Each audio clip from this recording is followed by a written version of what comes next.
Hello everyone, मैं अमन एक बार फिर से आप सभी का स्वागत करता हूं पैरामेडिकल सारथी यूट्यूब चैनल पर। दोस्तों, बहुत बेहतरीन तरीके से हम वन लाइनर्स के अंदर पूरे चैप्टर ख़त्म कर रहे हैं। आप लोगों को बहुत अच्छा भी लग रहा है, ठीक है। इसी क्रम में देखो, हमने पिछले लेक्चर में एनाटॉमी फिजियोलॉजी के करीब 300 क्वेश्चंस बिल्कुल 1 घंटे के अंदर ख़त्म कर दिए।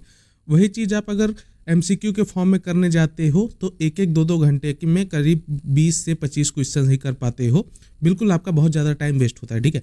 इससे हमने क्या किया, वन लाइनर्स के अंदर बहुत जल्दी देखो एक लेक्चर में हमने करीब 300 क्वेश्चंस खत्म कर दिए। अगर आप लोगों की डिमांड होगी तो हम और ज़्यादा 300 एनाटॉमी फिजियोलॉजी के वन लाइनर्स एक बार फिर से कर लेंगे, वो भी लास्ट में, ठीक है। तो एक बार कमेंट करके मुझे ज़रूर बता देना अगर वो क्लास पसंद आई हो।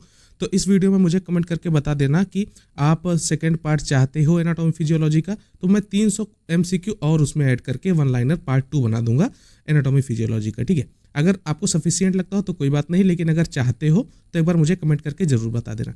आज हम देखते हैं माइक्रोबायोलॉजी, यानी अपना सूक्ष्म जीव विज्ञान, ठीक है। तो माइक्रोबायोलॉजी देखते हैं। एक चीज़ और, कई बच्चों को इंग्लिश में दिक्कत हो रही थी समझने में, तो मैंने तो नोट्स ऑलरेडी प्रिपेयर कर दिया है। तो अगर मैं वापस से इंग्लिश में पूरा नोट्स बना जाऊँगा तो मुझे काफ़ी ज़्यादा टाइम लग जाएगा, ठीक है। तो हो सकता है क्लासेस टाइम पे ना आ पाए, इसलिए मैं क्या करूँगा, जो नोट्स तो बन गए हैं लेकिन आगे से अगर मैं न्यू नोट्स बनाऊँगा तो उसको मैं इंग्लिश हिंदी दोनों में बनाऊँगा, ठीक है। तो अभी तो कैसी तरह मैनेज कर लो, मैं कोशिश यही करूँगा कि जो हिंदी में लिखी हुई है उसको इंग्लिश में ट्रांसलेट करके बोलने की, ठीक है। तो ये चीज़ आप थोड़ा सा मैनेज कर लेना, ठीक। बाकी कैसी क्लास लगती है वो आप देख लेना, मुझे कमेंट करके बता देना। दूसरी चीज़, नोट आपको टेलीग्राम पे मिल जाएगा, लिंक डिस्क्रिप्शन में है। क्लासेस आपको पसंद आए तो लाइक शेयर सब्सक्राइब जरूर कर लेना, इससे हमें क्लासेस बनाने की मोटिवेशन मिलती रहती है। आज हम देखते हैं माइक्रोबायोलॉजी।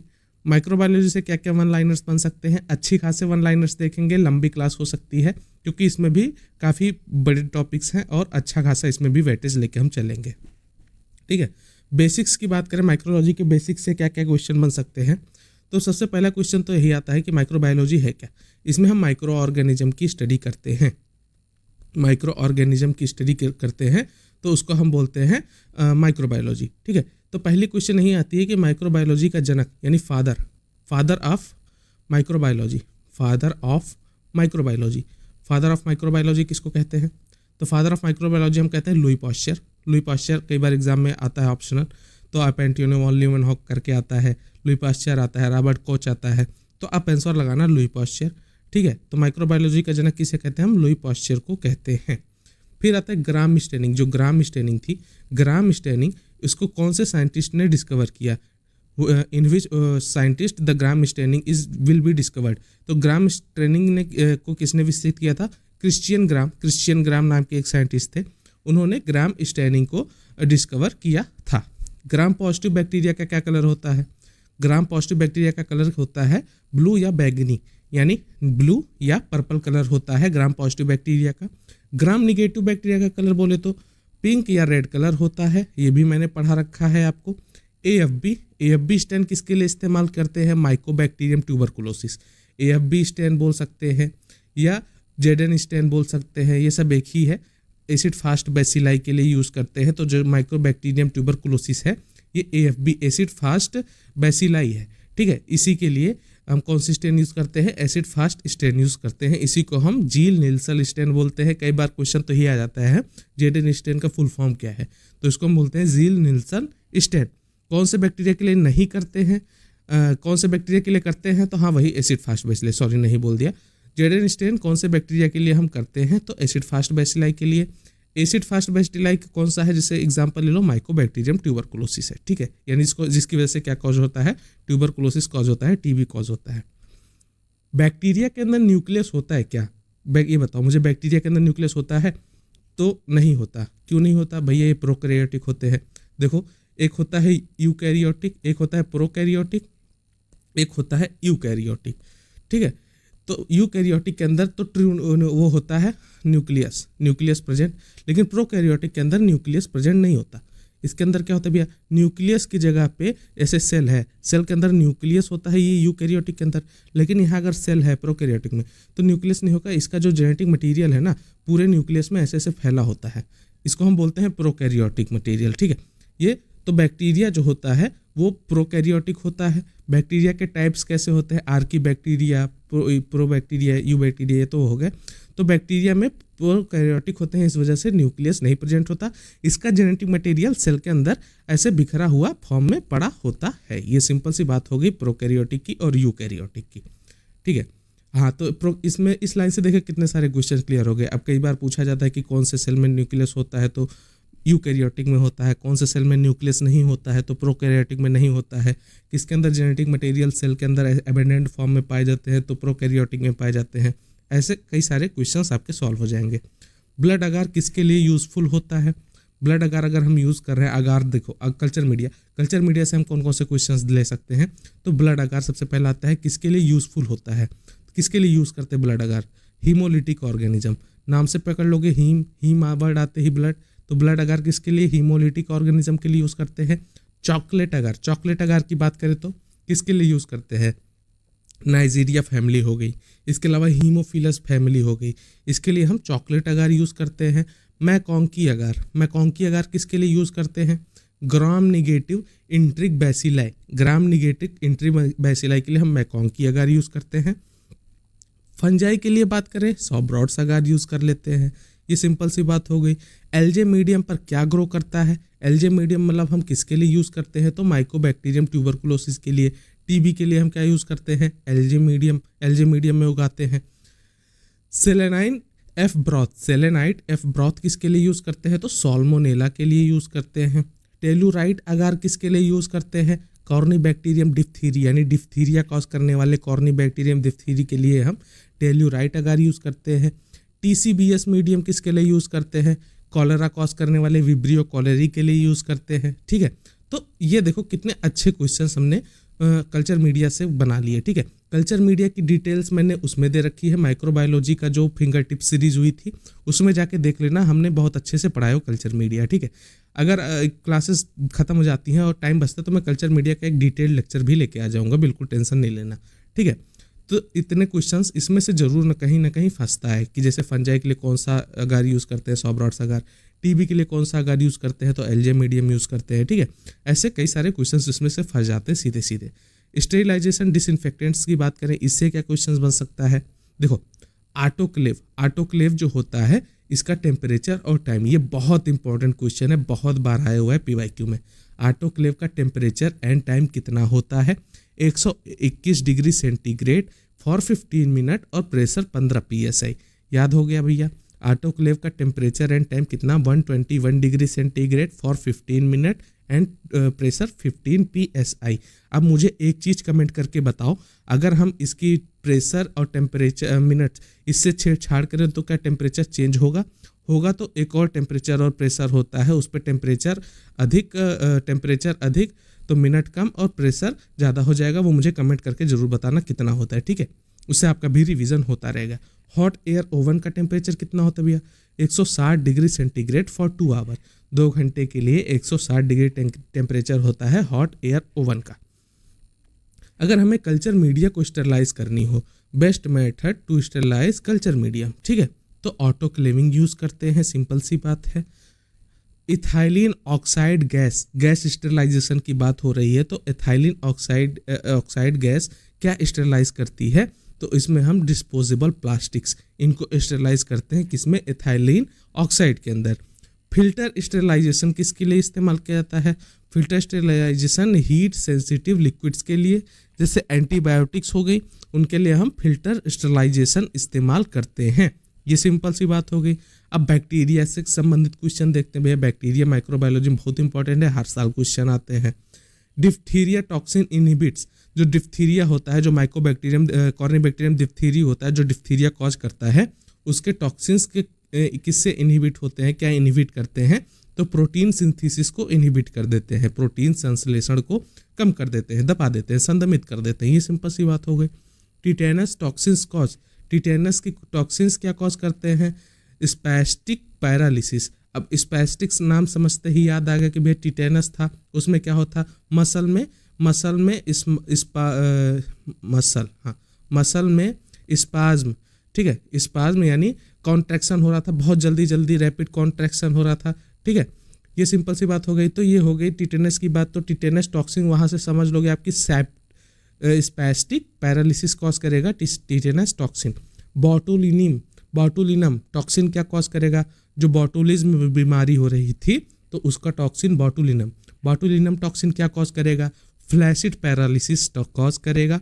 एंथ्रैक्स बैसिलस का शेप कैसा होता है, एंथ्रैक्स बैसिलस का शेप कैसा होता है, बैम्बू स्टिक अपीयरेंस का होता है। बैम्बू मतलब बांस जैसा बोल सकते हैं। तो एंथ्रैक्स जो बैसिलस होता है उसका शेप कैसा होता है, आप नाम समझते, मैंने बैक्टीरिया के टाइप्स बताए थे ना, बैसिलस कॉकस, तो बैसिलस का कैसा होता है, छड़ाकार होता है यानी रॉड शेप का होता है। तो बैम्बू कैसा होता है, रॉड शेप का होता है। लगा दोगे आंसर बिल्कुल। कोलेरा टॉक्सिन एक्ट करता है, किसके द्वारा एक्ट करता है, जो वाइब्रियो कोलेरी होती है उसमें जो कोलेरा कॉज करता है, तो कोलेरा टॉक्सिन किसके द्वारा एक्ट करता है, इंक्रीज CAMP कॉज वाइटी डायरिया। वाइटी डायरिया कॉज करता है, कैसे करता है, CAMP को इंक्रीज कर देता है। टाइफाइड डायग्नोसिस टेस्ट कैसे करते हैं, टाइफाइड हमें डायग्नोस करनी हो तो उसका टेस्ट कैसे करते हैं, ब्लड कल्चर करते हैं 1 वीक के लिए, सिंपल सी बात होगी। बिडाल टेस्ट कहाँ यूज होता है, बहुत इंपॉर्टेंट क्वेश्चन है, इजी है, आप लोग को आता भी होगा।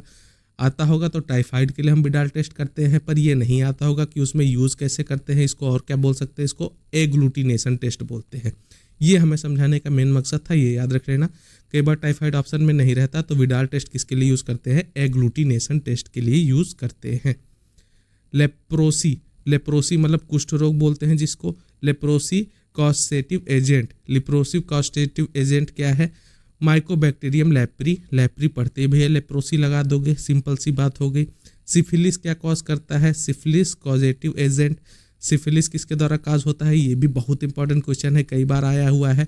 ट्रिपैनोमा पैलिडियम, सिफिलिस जो होता है ट्रिपैनोमा पैलिडियम द्वारा काज होता है। एक सिफिलिस से रिलेटेड और चीज़ बता दूं, सिफिलिस होता है STD सेक्सुअल ट्रांसमिटेड डिजीज होती है। दूसरी चीज़ ट्रिपैनोमा पैलिडियम होता है, ये हीट सेंसिटिव बैक्टीरिया होता है, ये भी याद रख लेना भैया, टेम्परेचर इधर उधर होगा तो नहीं सर्वाइव कर पाएगा, ठीक है।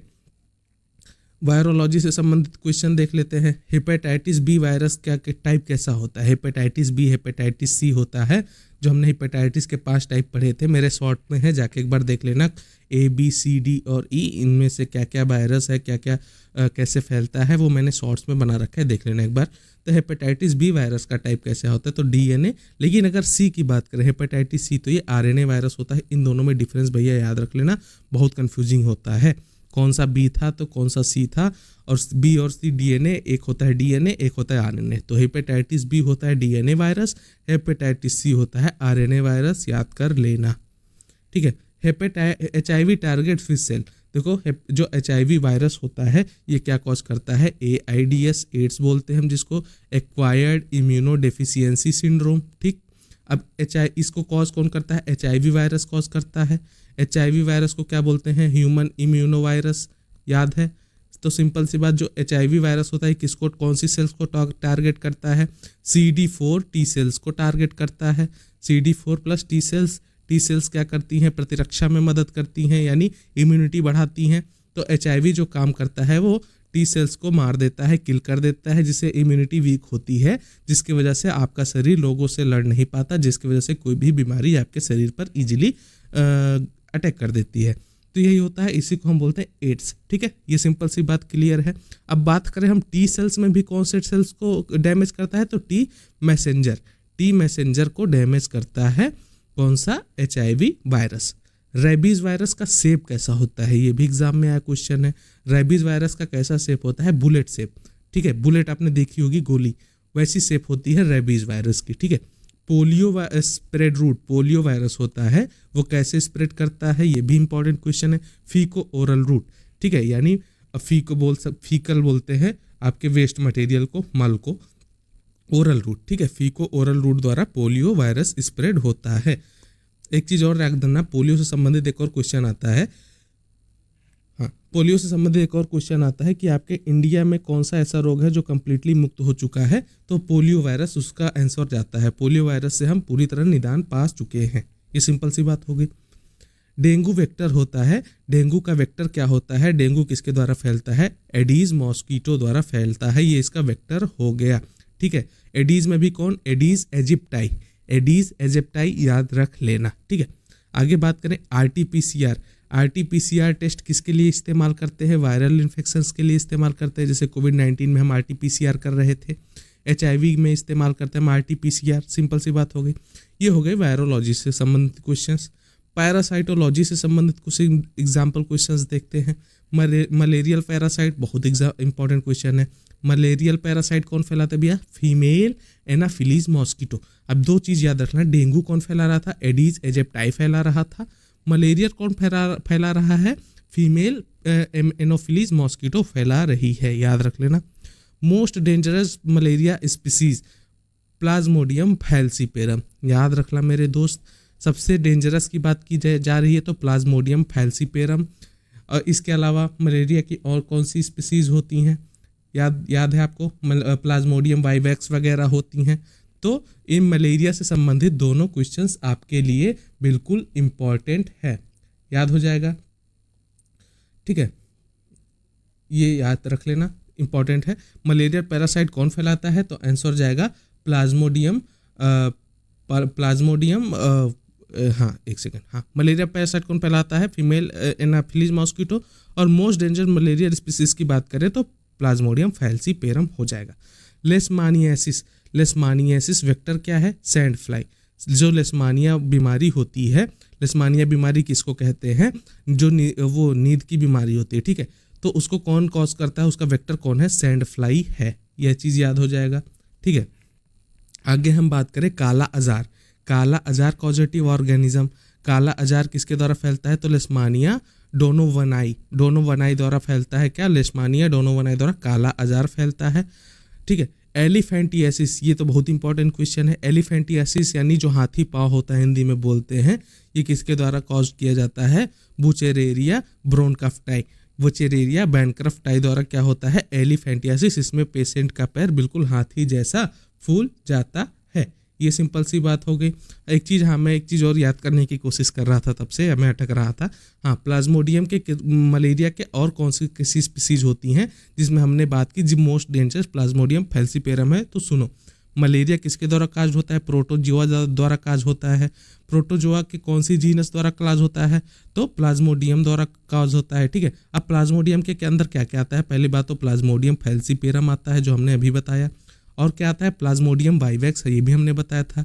एक और आता है प्लाज्मोडियम ओवैली, ठीक है, ओवैली। एक और आता है प्लाज्मोडियम मलेरी, ठीक है।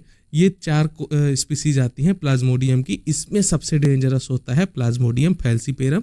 बाकी मलेरिया इन चारों द्वारा कॉज होता है। क्या क्या बताया? Plasmodium falciparum, plasmodium vivax, plasmodium ovale और प्लाज्मोडियम मलेरी, याद हो जाएगा। ये सिंपल सी बात हो गई, ठीक है।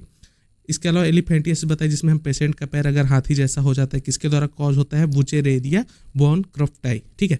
एंट अमेबा हिस्टोलिटिका, ये क्या कॉज करता है? अमेबिक डिसेंट्री, जिसको हम पेचिस बोलते हैं, ठीक है। तो ये पेचिस को कौन कॉज करता है? अमेबिक डिसेंट्री कौन कॉज करता है? एंट अमीबा हिस्टोलिटिका। आगे हम बात करें फंगल इन्फेक्शन से रिलेटेड क्वेश्चंस। तो कैंडिडा एल्बिकेंस, कैंडिडा एल्बिकेंस क्या कॉज करता है? ओरल थ्रश कॉज करता है। कैंडिडा नाम से समझते आगे फंगस भी है, ओरल थ्रश कॉज करता है कैंडिडा। स्ट्रेप्टोकोकस नियोफॉर्मेंस किस में फाउंड किया जाता है? पीजन ड्रॉपिंग्स में फाउंड किया जाता है, ठीक है। क्रिप्टोकोकस नियोफॉर्म्स, ठीक है। क्रिप्टोकोकस नियोफॉर्म्स कहाँ फाउंड होते हैं? पीजन ड्रॉपिंग में फाउंड होते हैं। अब क्रिप्टोकोकस नाम से कुछ याद आया? स्टेनिंग में इंडिया इंक, इंडिया इंक किसके लिए इस्तेमाल किया जा रहा था? स्टेनिंग किसके लिए? क्रिप्टोकोकस के लिए इस्तेमाल किया जाता था। लगा दोगे आंसर।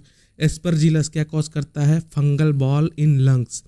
डर्मेटोफाइट्स क्या कॉज करते हैं? रिंगवर्म, आपकी दाद जो होती है, स्किन पर दाद वगैरह आते हैं ना, रिंगवर्म किस द्वारा होता है? ये कौन कॉज करता है? डर्मेटोफाइट्स। डर्मा नाम समझते ही स्किन आ गई, तो स्किन पे ही रिंगवर्म हो सकते हैं। इसके अलावा टीनिया भी कॉज करता है, डर्मेटोफाइट्स टीनिया भी कॉज करते हैं। इंडिया इंक मैंने भी बताया, क्रिप्टोकोकस बहुत इंपॉर्टेंट क्वेश्चन है, बहुत बार एग्जाम में आया हुआ है। इंडिया इंक स्टैंड किसके लिए यूज़ करते हैं? तो क्रिप्टोकोकस के लिए स्टैंड करते हैं। फंगल की प्रजाति है, यानी कवक है, ठीक है। कि OH माउंट किसके लिए यूज़ करते हैं? ये भी मैंने बताया था। फंगल की हाइफी देखनी हो, यानी मॉर्फोलॉजी समझनी हो, तो हम KOH माउंट लगाते हैं फंगल की हाइफी डिटेक्शन के लिए। सिंपल सी बात समझ में आ गई। आगे बात करें हम, एलिजा टेस्ट किसके लिए यूज़ किया जाता है? HIV हेपेटाइटिस के लिए एलिजा टेस्ट लगाते हैं, ना। तो मोस्ट सेंसिटिव टेस्ट पर टीबी की बात करें, टीबी के लिए मोस्ट सेंसिटिव टेस्ट कौन सा है, सीबी नेट है और पीसीआर है, ठीक है।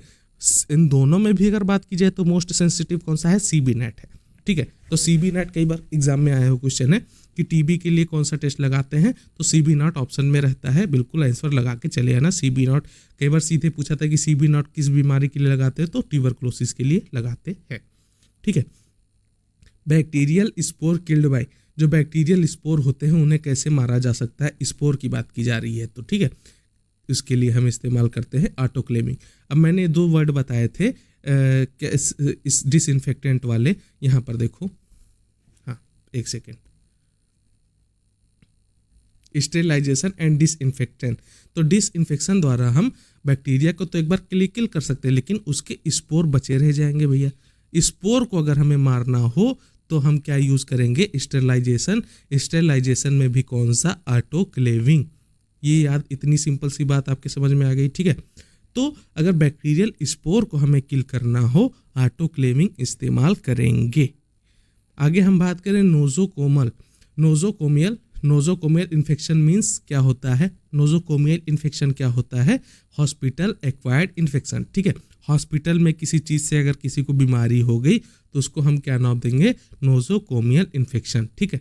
अपॉर्चुनिटिक इन्फेक्शन एग्जाम्पल, ठीक है। ऐसे एग्जाम्पल्स जो अपॉर्चुनिटी यानी किसी के लिए अपॉर्चुनिटी जैसे देते नहीं है कि तुम्हारे लिए अपॉर्चुनिटी आज तुम अच्छा खेलो, ऐसा बोलते हैं ना। तो ऐसे बैक्टीरिया जैसे कैंडिडा हो गया, फंगस हो गया, और न्यूमोसिस्टिस इन एचआईवी। एचआईवी क्या करता है भैया, शरीर के CD फोर्स को कम कर देता है, प्रतिरक्षा तंत्र यानी इम्यूनिटी वीक हो जाती है। तो इन्फेक्शंस के लिए क्या हो जाता है, अपॉर्चुनिटी मिल जाती है कि अब चलो अब इसके ऊपर अटैक करो, अब इस पे हम अपना घर बनाएंगे, ठीक है। तो अपॉर्चुनिटी किसको मिल जाती है, न्यूमोसिस्टिस के लिए। इसके अलावा कैंडिडा के लिए, ये सब अपॉर्चुनिटी इन्फेक्शन कॉज करते हैं। Most common cause of food poisoning, food poisoning के लिए सबसे कॉमन कॉज क्या है, स्टेफिलो ऑरियस, इसके अलावा क्लोस्ट्रीडियम परफ्रिंजेंस, ठीक है। ये मोस्ट कॉमन कॉज हैं फूड पॉइजनिंग के, ये चीज़ याद रख लेना। यूरिन एग्जामिनेशन से क्वेश्चंस क्या क्या बन सकते हैं माइक्रोबायोलॉजी में, बहुत बार ये तो मैंने हर लेक्चर में लगभग बताए हुए हैं और बताता जाता हूँ ताकि आपके बिल्कुल रिपीटेटिव चलता रहे, क्योंकि यूरिन से तो क्वेश्चन ऐसा कोई एग्जाम नहीं LT का जिसमें यूरिन से क्वेश्चन ना पूछा गया हो। सबसे पहला क्वेश्चन तो सिंपल सी बात है, कई बार आई है, स्पेसिफिक ग्रेविटी किससे नापते हैं, यूरिनोमीटर इस्तेमाल करते हैं यूरिन की स्पेसिफिक ग्रेविटी को डिटेक्ट करने के लिए, ठीक है। Normal specific gravity of urine बहुत बार एग्जाम में आया हुआ है, 1.010 से 1.030, बिल्कुल याद हो जाएगा, ठीक है। यहाँ पर कई बार 1.005 भी होता है, ठीक है, वहाँ से लेके 1.030 होता है। ये चीज़ याद रखना यूरिन की स्पेसिफिक ग्रेविटी के लिए। यूरिन में कीटोन बॉडी की अगर जांच करनी हो तो रूथरा टेस्ट लगाते हैं, कीटोन बॉडी जगह में डिटेक्ट करना हो, प्रोटीन डिटेक्ट करना हो यूरिन में सल्फोसैलिसिलिक एसिड मेथड लगाते हैं, ग्लूकोज डिटेक्ट करना हो यूरिन में बेनेडिक्ट टेस्ट लगाते हैं, बाइल साल्ट डिटेक्ट करना हो यूरिन में हेज सल्फर टेस्ट लगाते हैं। देख लो एक ही लाइन में सारे टेस्ट मैंने बता दिए भैया। कीटोन बॉडी जांचना हो रूथरा लगा देंगे, प्रोटीन डिटेक्ट करना हो सल्फोसैलिसिलिक एसिड लगा देंगे, ग्लूकोज डिटेक्ट करना हो बेनेडिक्ट टेस्ट लगा देंगे, बाइल साल्ट डिटेक्ट करना हो तो हेज सल्फर टेस्ट लगा देंगे।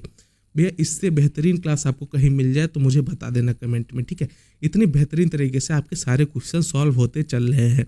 अगर आपको पसंद आ रहा हो तो एक बार भैया कमेंट करके ज़रूर बता देना आपको क्लासेस कैसी लग रही हो, जिससे हमें भी मोटिवेशन मिलती रहे। ओके, आगे पढ़ो। यूरिन में RBC बढ़ने को क्या बोलते हैं, हीमेचूरिया। यूरिन में क्या आ जाए, RBC आ जाए तो उसको बोलते हैं हीमेचूरिया, ठीक है। यूरिन में पस सेल्स आ जाए इसको हम बोलते हैं पाईयूरिया। ये कुछ कंडीशंस हो गई यूरिन में, ठीक है। इसके अलावा स्टूल एग्जामिनेशन से कैसे क्वेश्चन बन सकते हैं, स्टूल में ऑकल्ट ब्लड की जांच किससे होती है, ऑकल्ट ब्लड यानी छिपा हुआ रक्त, ठीक है। तो स्टूल में ऑकल्ट ब्लड की जांच कैसे होती है, बेंजीडीन या ग्लूइक एसिड टेस्ट लगाते हैं, ठीक है। बेंजीडीन या ग्लूइक टेस्ट लगाते हैं स्टूल में ऑकल्ट ब्लड की जांच करने के लिए। स्टूल में म्यूकस और ब्लड इंडिकेट कैसे करते हैं, ठीक है। स्टूल में हो गया म्यूकस की इंडिकेशन करनी हो या ब्लड की इंडिकेशन करनी हो, किस में आता है ये चीज़, अमेबिक डिसेंट्री, पेचिस बोलते हैं, अतिसार बोलते हैं, ठीक है।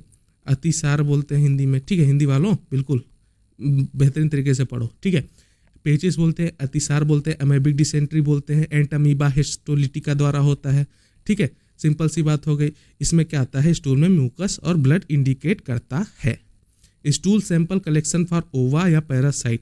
ठीक है, ओवा के लिए या पैरासाइट के लिए अगर हम स्टूल सैंपल कलेक्ट करना हो तो उसका कंटेनर का टाइप कैसा होगा, कैसा होना चाहिए, क्लीन होना चाहिए, ड्राई मतलब सूखा होना चाहिए, वाइड माउथ का होना चाहिए, ओपन माउथ का होना चाहिए कंटेनर। ये सिंपल सी बात हो गई।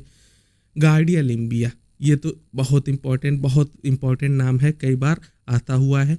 Cyst of giardia लिम्बिया found in, जो गार्डिया लिम्बिया का सिस्ट होता है किस में फाउंड होता है, तो फॉर्म्ड स्टूल में फाउंड होता है।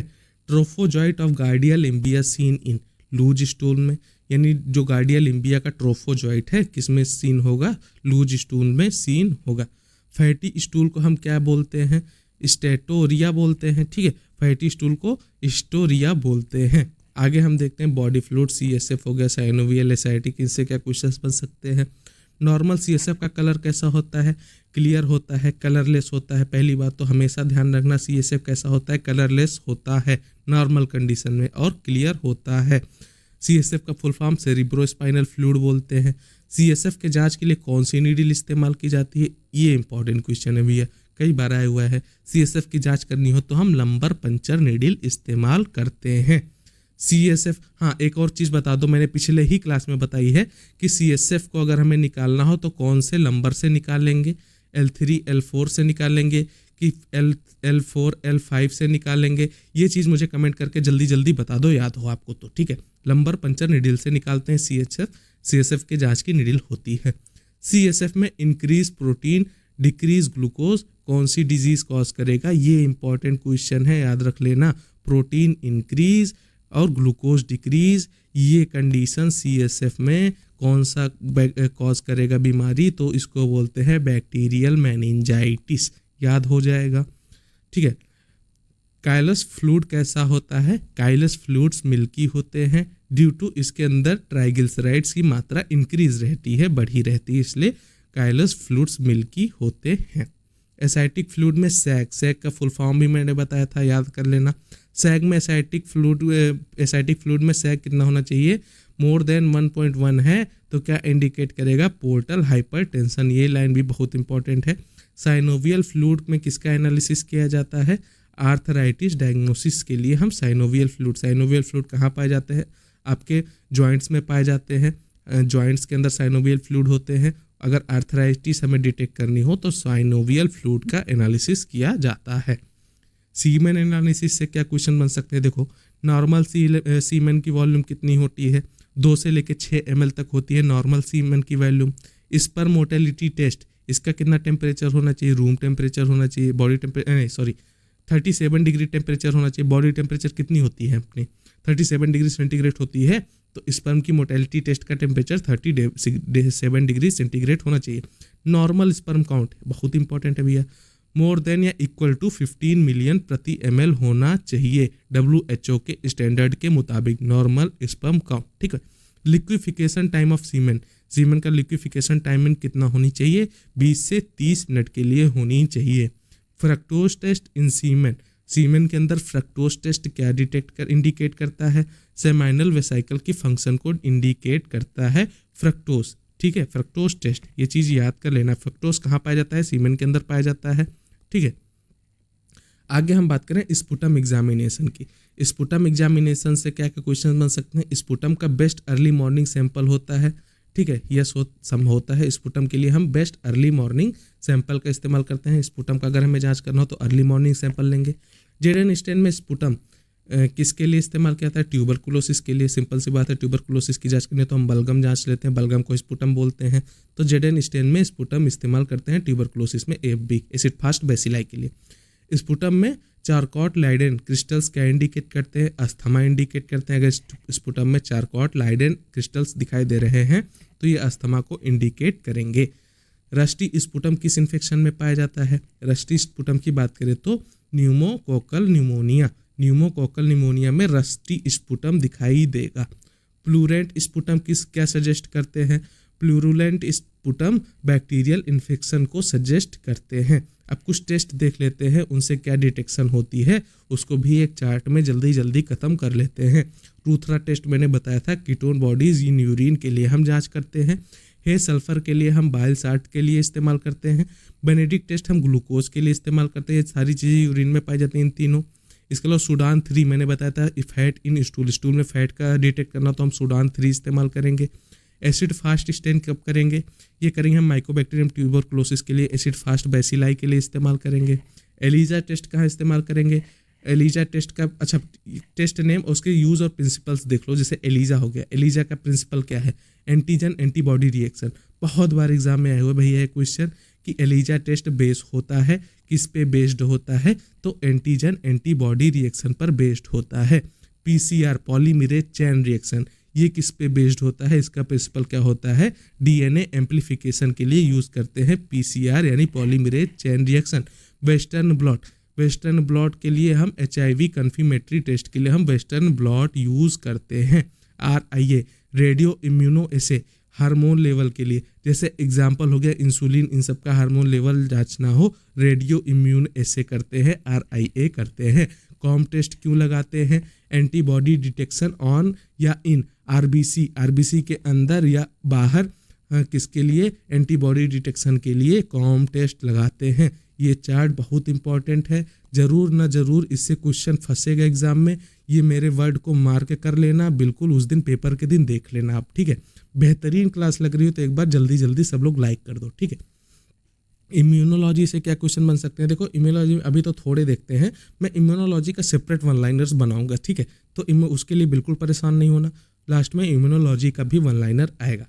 इम्यूनोलॉजी का जनक, father of immunology, father of immunology किसको बोलते हैं? एडवर्ड जेनर को बोलते हैं, याद है कई बार एग्जाम में आया हुआ है। Father of immunology Edward Jenner. First vaccine किस रोग की बनी थी? ठीक है, जो पहली वैक्सीन बनाई गई थी, फर्स्ट वैक्सीन बनाई गई थी किस डिजीज़ के लिए बनाई गई थी? स्मॉल पॉक्स के लिए, स्मॉल पॉक्स के लिए फर्स्ट वैक्सीन बनाई गई थी। एंटीजन क्या है? एंटीबॉडी, ठीक है। एंटीजन एंटीबॉडी की बात की तो एंटीजन क्या है? ऐसा पदार्थ जो शरीर में एंटीबॉडी बनाता है। देखो एंटीजन बॉडी में नहीं पाए जाते, बाहरी मटेरियल होते हैं, ठीक है। तो विदेशी होते हैं किसके लिए? अपने बॉडी के लिए, अपने बॉडी के लिए फॉरेन पार्टिकल्स होते हैं, ये बॉडी में आते हैं तो अपनी बॉडी क्या बनाती है? एंटीबॉडी बनाती है।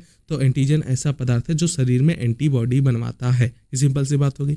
एंटीबॉडी बनाने वाली सेल्स, एंटीबॉडी जो बनती है कौन सी सेल्स बनाती हैं? हम प्लाज्मा सेल्स बोल सकते हैं या बी सेल्स बोल सकते हैं, ये एंटीबॉडी बनाती हैं, ठीक है।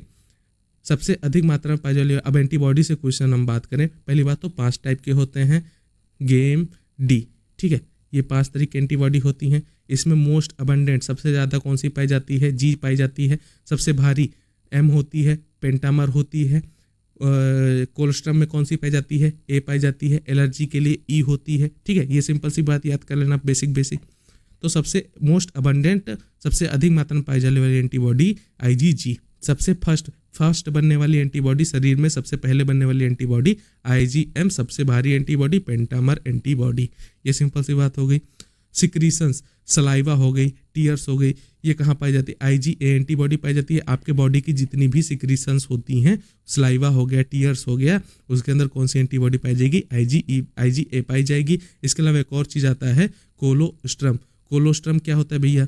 ये बोलते हैं मदर का फर्स्ट मिल्क, ठीक है। जो बच्चा पैदा होता है उसके बाद मदर का जो मिल्क आता है फर्स्ट मिल्क, उसको बोलते हैं कोलोस्ट्रम। इसके अंदर कौन सी एंटीबॉडी पाई जाती है? एग्जाम में आया हुआ क्वेश्चन है, IgA एंटीबॉडी। ये नीट में कितनी बार रिपीट हुआ क्वेश्चन है, ठीक है। अपने LT में भी आता है ये, ठीक है, याद रख लेना, सिंपल सी बात हो गई। एलर्जी के लिए कौन सी एंटीबॉडी मैंने बताया? IgE antibody. Hyper sensitivity type 1 में कौन शामिल होता है? हाइपर सेंसिटिव एलर्जी बेस्ड होती है, IgE एंटीबॉडी। एनाफाइलेक्सिक शॉक वगैरह हो गए, मधुमक्खी वगैरह काटने से जो एनाफाइलेक्सिक शॉक होता है, IgE एंटीबॉडी यूज़ करते हैं। अपोनाइजेशन, अपोनाइजेशन किसके द्वारा होता है? ऑप्सोनाइजेशन, IgG एंड कॉम्प्लीमेंट द्वारा होता है ऑप्सोनाइजेशन। देख लो कितने सारे एंटीबॉडी से इससे बाहर क्वेश्चन आएंगे क्या? नहीं आएंगे भैया, इसी से आएंगे।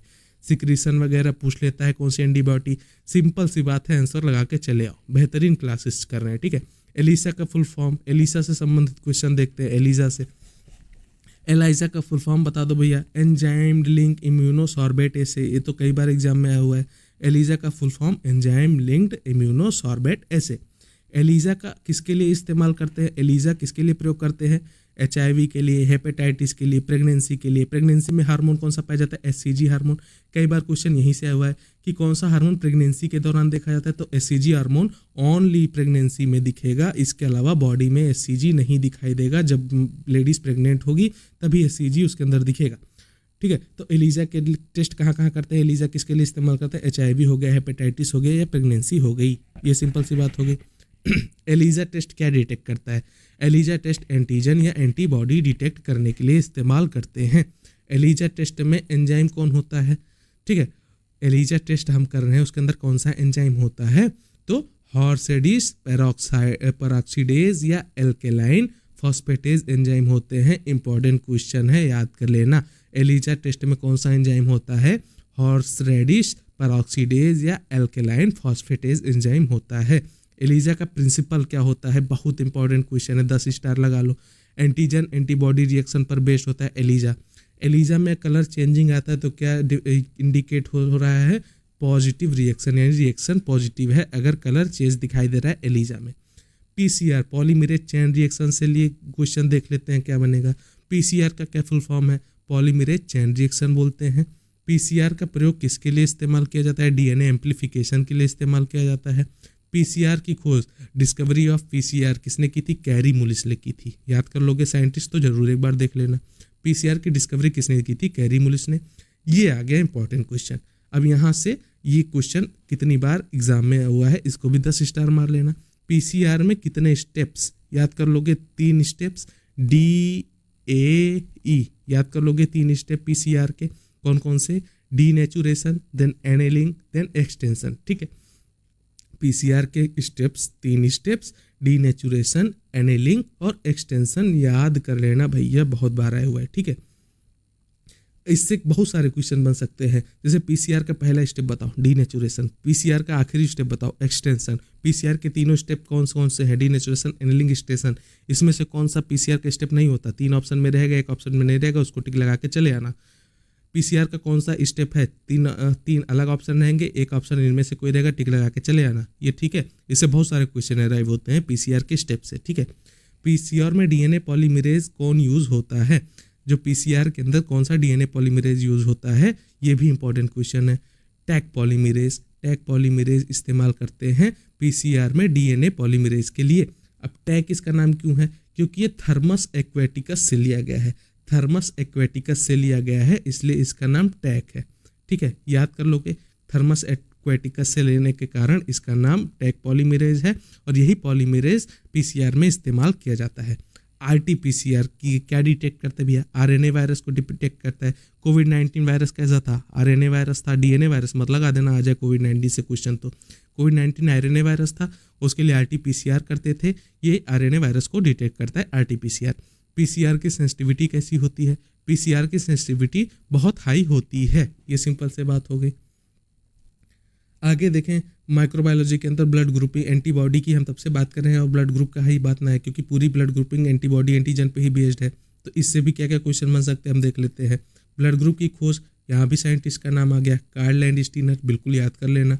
यूनिवर्सल डोनर, यूनिवर्सल रेसिपिएंट की बात करें, बहुत बार मैंने बता दिया, O negative, AB positive, universal donor और यूनिवर्सल रेसिपिएंट होते हैं। RH इनकम्पैटिबिलिटी से कौन सी बीमारी होती है, ये भी मैंने बताया था कि इरिथ्रोब्लास्टोसिस फेटाइलिस होती है, ठीक है, RH इनकम्पैटिबिलिटी की वजह से। डायरेक्ट कॉम टेस्ट DCT किस पे प्रयोग करते हैं, RBC पर एंटीबॉडी डिटेक्ट करनी हो तो हम डायरेक्ट DCT लगाते हैं। ICT इनडायरेक्ट कॉम टेस्ट का प्रयोग करेंगे, सीरम में एंटीबॉडी डिटेक्ट करनी हो तो क्रॉस मैच करनी हो उसके लिए ICT इस्तेमाल करेंगे, ठीक है। RBC पर एंटीबॉडी डिटेक्ट करनी हो तो DCT, और सीरम में एंटीबॉडी डिटेक्ट करनी हो तो ICT। इन दोनों में डिफरेंस याद कर लेना, माइनर सा ही डिफरेंस है। फॉरवर्ड टाइपिंग, ये फॉरवर्ड टाइपिंग में किसका इस्तेमाल किया जाता है, नॉन एंटीसीरा का इस्तेमाल करते हैं, किसमें, फॉरवर्ड टाइपिंग में। रिवर्स टाइपिंग में किसका इस्तेमाल करते हैं, रोन RBCs का इस्तेमाल करते हैं। यहाँ भी डिफरेंस याद कर लेना, फॉरवर्ड टाइपिंग हम कर रहे हैं तो नॉन एंटीसीरा इस्तेमाल करेंगे, रिवर्स टाइपिंग कर रहे हैं तो नॉन RBCs का इस्तेमाल करेंगे। ABO टाइप में कौन से टेस्ट करते हैं, तो स्लाइड, ट्यूब, कॉलम, एक ग्लूटिनेशन टेस्ट करते हैं ABO टाइपिंग में, ठीक है। ग्लूटिनेशन क्या होता है, देखो जैसे 3 होते हैं A, B, D।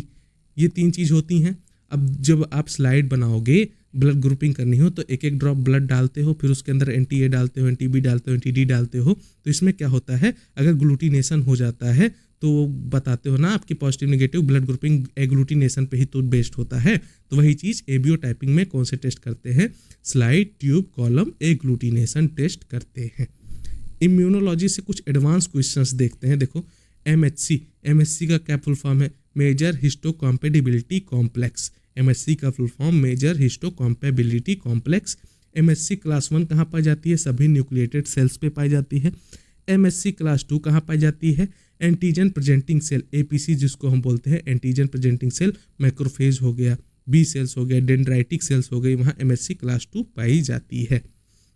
मेमोरी कौन बनाता है भैया, activated B and T cells ये आपकी बनाती है मेमोरी। यानी आपके शरीर पर किसी पैथोजन ने अटैक किया, अब पहली बार तो स्लो रिएक्शन होगा, लेकिन जब उसने अटैक किया तो बी सेल्स और टी सेल्स ने मेमोरी बना ली। दूसरी बार जब वही पैथोजन आएगा तो आपकी बॉडी फटाफट उसको किल कर देगी। सीएमआई यानी सेल मेडिएटेड इम्यूनिटी कौन देता है भैया, टी लिम्फोसाइट्स देती हैं। ह्यूमरल इम्यूनिटी कौन देता है, बी लिम्फोसाइट। ये याद रख लेना, सेल मीडिएटेड इम्यूनिटी की बात हो रही हो तो ये देगा टी, ये सेल्स होता है। अगर ह्यूमरल इम्यूनिटी की बात हो रही हो तो ये देगा बी। इन दोनों में डिफरेंस याद कर लोगे, सिंपल सी बात। ऑटो इम्यूनिटी किसके कारण होती है, ऑटो इम्यूनिटी सेल्फ एंटीजन के खिलाफ इम्यून रिस्पॉन्स के कारण होती है। यानी सेल्फ एंटीजन के खिलाफ अगर आपका शरीर खुद ही के लिए ऑटो इम्यून किसको कहते हैं यार, देखो अपने बॉडी है, ठीक है, बॉडी पे कोई पैथोजन ने भी नहीं अटैक किया, बॉडी खुद के सेल पे अटैक करने लगे, ठीक है। जैसे कोई आदमी के आपने सिर पे बाल देखे होंगे, उसके कई एक विशेष एरिया पे ऐसे सिक्के जैसा टकला हो जाता है, बिल्कुल बिल्कुल खाली हो जाता है, बाकी पूरे हिस्से पर घने बाल है किसी के सिर पे। ये क्यों होता है, इसको हम बोलते हैं alopecia areata.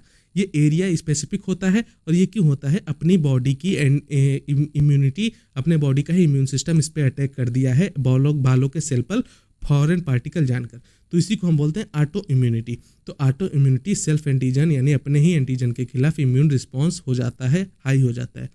Example of auto immune disease देखो कौन कौन से हैं ऑटो इम्यून डिजीज के, एसएलई है आपका, रूमेटाइड आर्थराइटिस है जो घुटने में होता है, उसमें क्या आपके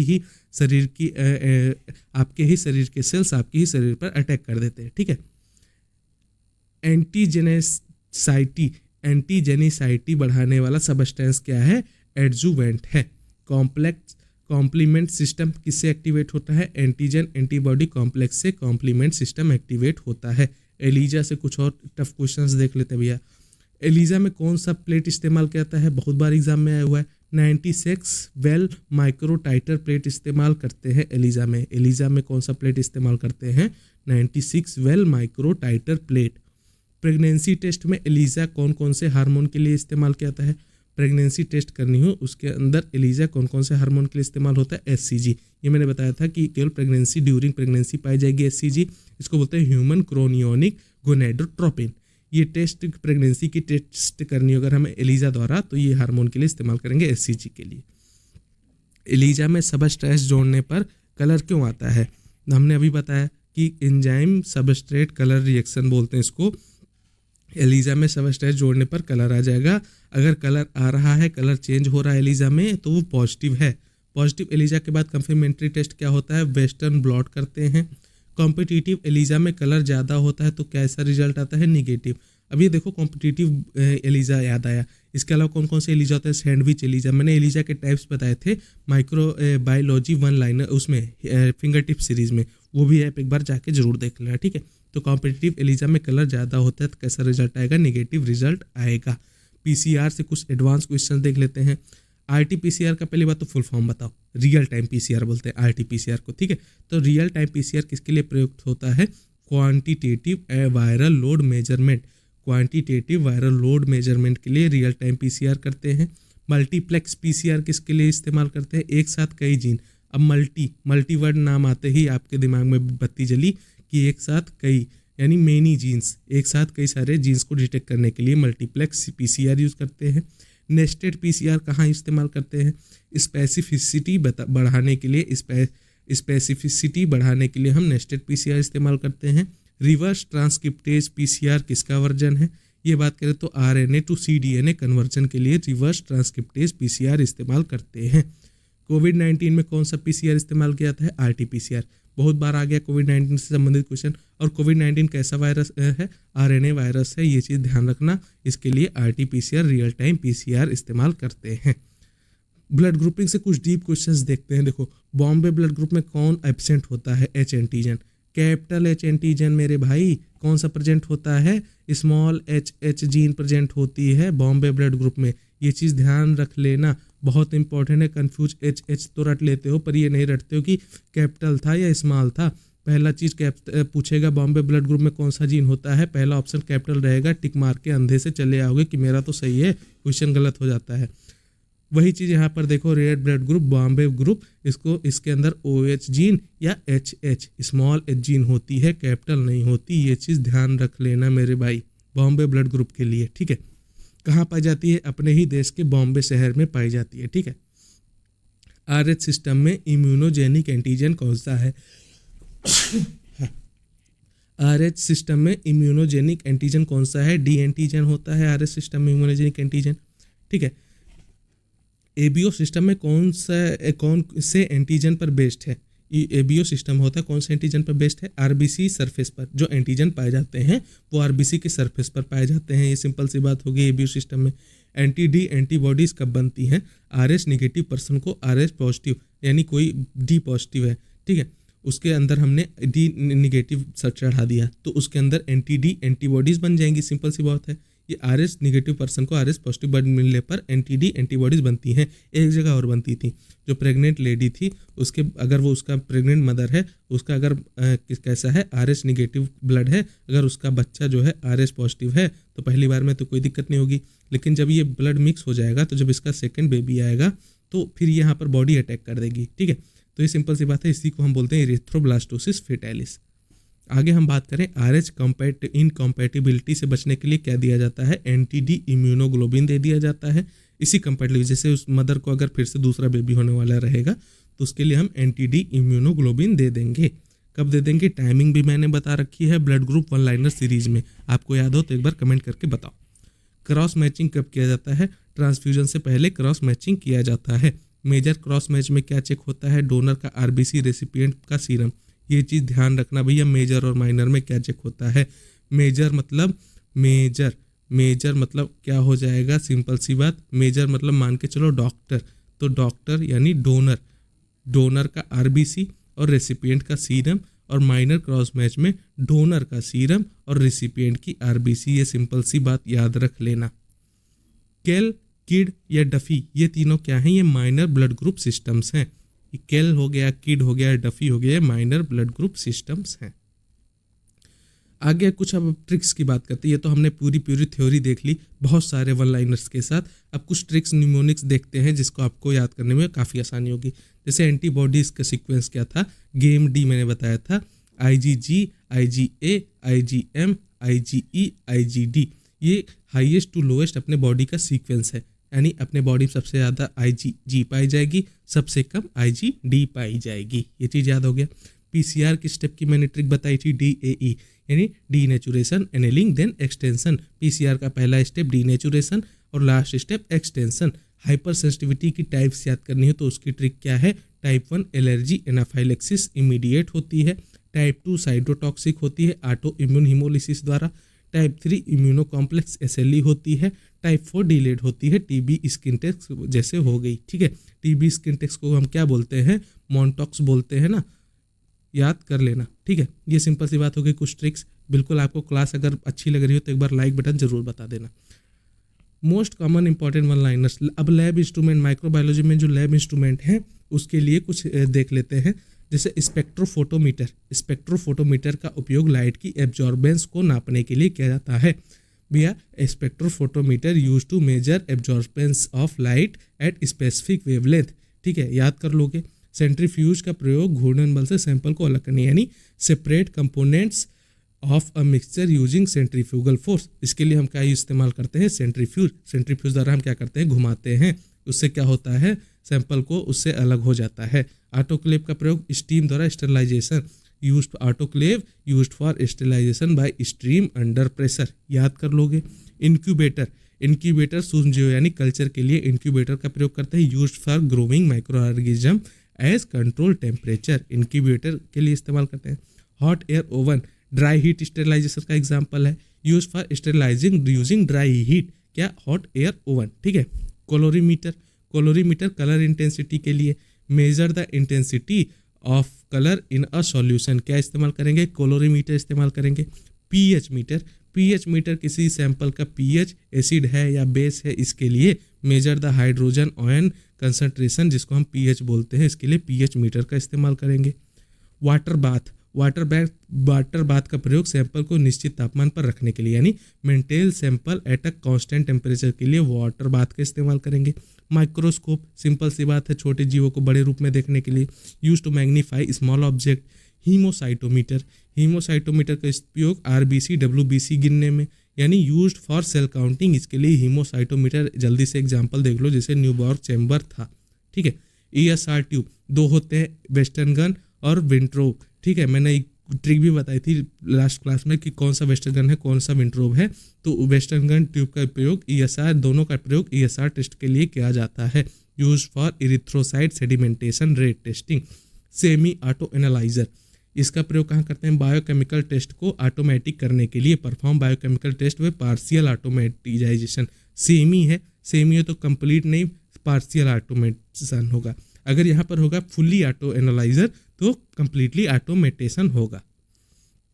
फुल्ली ऑटो एनालाइजर यहाँ देखो पूरी तरह से ऑटोमेटिक होती है, perform test without manual intervention. Electrophoresis apparatus, इसका उपयोग प्रोटीन या डीएनए को अलग अलग करने के लिए, use to separate molecules based on charge and size, electrophoresis. ELISA reader, ELISA reader का प्रयोग एंटीजन एंटीबॉडी रिएक्शन की पढ़ाई के लिए यानी रीड्स एलिजा टेस्ट रिजल्ट, क्या करेंगे, एलिजा रीडर का इस्तेमाल। ल्यूमिनार एयर फ्लो, इसका कंटामिनेशन फ्री वर्किंग के लिए, provides sterilize environment for culture work, culture work के लिए स्टेरिलाइज्ड इन्वायरमेंट कौन प्रोवाइड करेगा, laminar air flow. Blood cell counter, CBC test के लिए, डब्ल्यूबीसी आरबीसी प्लेटलेट्स के लिए सेल काउंटर का इस्तेमाल करते हैं, urine complete blood count. Urine analyser, इसका इस्तेमाल यूरिन के टेस्ट जैसे प्रोटीन, ग्लूकोज, पीएच आदि को नापना हो तो यूरिन एनालाइजर का इस्तेमाल करेंगे।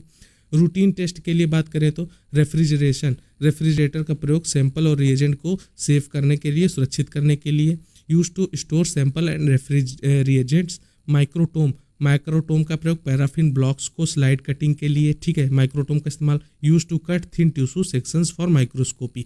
मज़ा आ गया भैया, बिल्कुल सारे लैब इंस्ट्रूमेंट यहाँ पर मैंने थ्योरी दे दी। अब लैब इंस्ट्रूमेंट का मैं लास्ट में वन लाइनर क्वेश्चन भी बना के आपको प्रोवाइड कर दूंगा। अब आप मेरे साथ बस जुड़े रहो, एक एक चीज़ आपको प्रोवाइड की जाएगी बिल्कुल हैसल फ्री। आगे देखो, अब कुछ ट्रिक्स देख लो कैसे वन लाइनर्स याद करोगे लैब इंस्ट्रूमेंट के लिए। स्पेक्ट्रोफोटोमीटर बोले रंगों का जादू बिल्कुल मज़ा आ गया। स्पेक्ट्रोफोटोमीटर बोले रंगों का जादूगर यानी लाइट एब्जॉर्प्शन से कंसंट्रेशन नापता है। सेंट्रीफ्यूज क्या बोले भैया, जो घूमे वही चुने, घुमाकर सैंपल को परतों में बांट देता है। ऑटोक्लेव का बोले भाप में है दम यानी 121 डिग्री पर 15 psi में काम करता है स्टेरलाइज। इंक्यूबेटर क्या बोले, माइक्रोब की मम्मी यानी माइक्रो ऑर्गेनिज्म को 37 डिग्री पर पालता है, क्या, इंक्यूबेटर। हॉट एयर ओवन क्या बोले, हॉट एयर ओवन बोले गर्मी से ही सफाई यानी 160 डिग्री पर सूखी गर्मी से स्टेरिलाइजेशन करता है हॉट एयर ओवन। कोलोरीमीटर क्या बोले, रंग बोले कितना सॉल्यूट है, कलर इंटेंसिटी से कंसंट्रेशन का पता करते हैं। पीएच मीटर क्या बोले, तेरी ऑडिसिटी कितनी यानी सोल्यूशन की एसिडिक बेसिक नेचर बताएगा, क्या, पीएच मीटर बताएगा। वाटर बाथ क्या बोले, गर्मी दो मगर प्यार से यानी सैंपल को हल्के तापमान पर रखता है, क्या, वाटर बाथ। माइक्रोस्कोप क्या बोले, दिखाऊं वो जो आंखों को न दिखे यानी सूक्ष्म जीवों को बड़ा दिखाता है माइक्रोस्कोप। हीमोसाइटोमीटर क्या बोले, मैं ही असली काउंट मास्टर यानी ब्लड सेल्स की गिनती करता है, क्या, हीमोसाइटोमीटर। ईएसआर ट्यूब क्या बोले, गिरने की स्पीड से बीमारी बताऊं यानी आरबीसी सेडिमेंटेशन रेट को क्या बताएगा, ईएसआर। सेमी ऑटो एनालाइजर क्या बोले, आधा मैं करूं आधा तू कर यानी भैया आधा काम मैं करूं आधा तुम करो यानी मैनुअली रिएजेंट डालो बाकी टेस्ट यही करेगा, सेमी है ना। फुल्ली क्या बोले, तू बैठ मैं सब कर लूँगा यानी टेस्ट से लेकर रिपोर्ट तक सब अपने आप करेगा, फुल्ली ऑटो एनालाइजर। इलेक्ट्रोफोरेसिस क्या बोले, डीएनए का दौड़ है भाई यानी चार्ज और साइज से मॉलिक्यूल को दौड़ में अलग करता है। एलिजा रीडर क्या बोले, एंटीजन एंटीबॉडी की लव स्टोरी पढ़ाता हूँ यानी रिएक्शन का कलर पढ़ के रिजल्ट दे देता है। लुमिनार एयर फ्लो क्या बोले, हवा मेरी कीटाणु तेरे बाहर, यानी स्टेलाइज काम के लिए फिल्टर्ड हवा देता है। ब्लड सेल काउंटर क्या बोले, आरबीसी डब्ल्यूबीसी मेरी उंगलियों पर, यानी कंप्लीट ब्लड काउंट कौन करेगा, blood cell counter. Urine analyser क्या बोले, पेशाब में भी राज होते हैं भैया, यानी ग्लूकोज प्रोटीन पीएच टेस्ट कौन करता है, यूरिन एनालाइजर। रेफ्रिजरेटर क्या बोले, ठंड में ही सैंपल बचे, यानी रेफ्रिजरेंट या रिएजेंट या सैंपल को कौन सुरक्षित करता है, रेफ्रिजरेटर। माइक्रोटोम क्या बोले, स्लाइड कटिंग मेरी पहचान, यानी टिश्यू की पतली स्लाइड बनाता है माइक्रोटोम। इससे बेहतरीन क्लास अगर आपने देखी हो तो मुझे कमेंट में ज़रूर बता देना, मज़ा आ रहा हो तो भी बता देना। मेरे को बस सपोर्ट कर देना लाइक और सब्सक्राइब द्वारा, और मुझे कुछ नहीं चाहिए, बिल्कुल 5,000 का कोर्स मैं नहीं बेचने बैठा हूँ भाई। बिल्कुल बस पढ़ते रहो, बेहतरीन पढ़ते रहो, सिलेक्शन दिलाएंगे ना यार। आगे देखो क्या बचा last topic, BMW biomedical waste. इसको भी अभी ट्रिक से देख लेते हैं, बिल्कुल सिंपल सा बात। येलो बैग बोले जलाओ मुझे, यानी इसके अंदर ह्यूमन वेस्ट, एनिमल, ऑटोनॉमिकल वेस्ट इस्तेमाल करते हैं, डाला जाता है। प्लेसेंटा, ड्रेसिंग मटेरियल, कॉटन हो गई, बॉडी पार्ट्स हो गए, ये येलो बैग के अंदर डालेंगे भैया। और येलो बैग क्या बोला था, जलाओ मुझे, यानी इसका ट्रीटमेंट कैसे करेंगे, इंसिनरेशन यानी दहन द्वारा करेंगे। रेड बैग क्या बोले, प्लास्टिक वाला हूँ पर रिसाइकिल कर दो। रेड बैग क्या बोले, प्लास्टिक वाला हूँ पर रिसाइकिल कर दो। इसके अंदर वेस्ट क्या डालेंगे, सिरिंज डालेंगे, कट सिरिंजेस, ग्लव्स हो गए, ट्यूबिंग हो गई, आईवी सेट्स हो गए, कैथेटर्स हो गए, कहाँ डालेंगे, रेड बैग के अंदर। कैसे ट्रीटमेंट करेंगे, ऑटोक्लेविंग द्वारा, श्रेडिंग द्वारा, और देन रिसाइकिल कर देंगे रेड बैग को। वाइट बैग ट्रांसलूसेंट क्या बोले, नीडल मेरा नाम, काटना मेरा काम। अच्छा भैया, वेस्ट क्या डालेंगे, शार्प आइटम्स हो गए लाइक नीडल्स हो गई, स्कैपल्स हो गई, ब्लेड्स हो गई, ये वाइट बैग के अंदर डालेंगे। ट्रीटमेंट कैसे करते हैं, ऑटोक्लेविंग, श्रेडिंग और इनकैप्सुलाइजेशन द्वारा वाइट बैग की ट्रीटमेंट करते हैं। ब्लू बैग क्या बोले, कांच हूँ ध्यान से फेंको मुझे, यानी waste, broken glasswares, medicine, vials हो गई विदाउट टॉक्सिक ड्रग्स, ये हो गए ब्लू बैग के अंदर डालेंगे। ट्रीटमेंट डिसइंफेक्शन और रिसाइकलिंग द्वारा करेंगे। अब यहाँ पर एक साथ चार्ट में समझो, येलो बैग देखा, रेड बैग देखा, व्हाइट बैग देखा, ब्लू बैग देखा। येलो बैग के अंदर क्या कंटेंट्स डालेंगे, बॉडी पार्ट्स, कॉटन और प्लेसेंटा। इसको इंसिनरेशन द्वारा ट्रीटमेंट करते हैं। कैसी याद रखा था, येलो बैग के लिए बोल रहा था जलाओ मुझे, यानी इंसिनरेशन कर देंगे। रेड बैग के लिए प्लास्टिक आइटम्स हो गए, नॉन शार्प आइटम्स हो गए, इसके लिए ऑटोक्लेविंग या रिसाइकलिंग करते हैं रेड बैग के लिए, ठीक है। क्या बोल रहा था रेड बैग, मैं रिसाइकलेबल प्लास्टिक हूँ। वाइट या ट्रांसलूसेंट बैग, इसके अंदर शार्प निडल्स डालेंगे या शार्प एलिमेंट डालेंगे। ऑटोक्लेविंग या श्रेडिंग करते हैं वाइट बैग के लिए। चुभने वाला सफ़ेद, ठीक है। ब्लू बैग में हमने क्या डाला था, ग्लास वेस्ट वायल्स डाला था, ग्लास डाला था, वेस्ट डाला था, वायल्स डाला था। डिसइंफेक्शन या रिसाइकलिंग कर देंगे ब्लू बैग के लिए। नीला इक्वल टू नाजुक कांच, ये सिंपल सी बात हो गई। ये था आपका माइक्रोबायोलॉजी का वन लाइनर सीरीज। इससे बाहर क्या क्वेश्चन आएगा मेरे भाई, पूरा कर लो। इसके अलावा आप इसकी फिंगर टिप सीरीज भी कर लेना, A to Z आपका सब कुछ कवर हो जाएगा। क्लास आपको पसंद आई हो, चैनल को लाइक सब्सक्राइब शेयर जरूर कर देना, जिससे मुझे मोटिवेशन मिलती रहेगी। कैसी क्लास लगी इसका रिव्यू आप मुझे कमेंट में ज़रूर बता देना, जिससे मुझे ये समझने में आसानी होती है कि मुझे और क्या क्या सुधार करने हैं अपने अंदर। ये चीज़ आप मुझे कमेंट में बताओगे, पढ़ तो आप रहे हो, क्या आपके समझ में आ रहा है क्या नहीं आ रहा है, ये चीज़ मुझे बता दोगे तो मुझे बहुत अच्छा लगेगा, ठीक है। मैं और अपने अंदर सुधार करता जाऊँगा, ये सिंपल सी बात होगी। इसके अलावा नोट्स आपको टेलीग्राम पे मिल ही जाएगा, वो ज्वाइन कर लेना। और इस क्लास को देख के इसकी फिंगर टिप सीरीज भी कर लेना माइक्रोबायोलॉजी की, वो भी वन लाइनर ही है, वन क्लास के अंदर ही है, करीब 25 से 30 मिनट की वीडियो है, देख लेना, ठीक है। Okay, thanks for watching.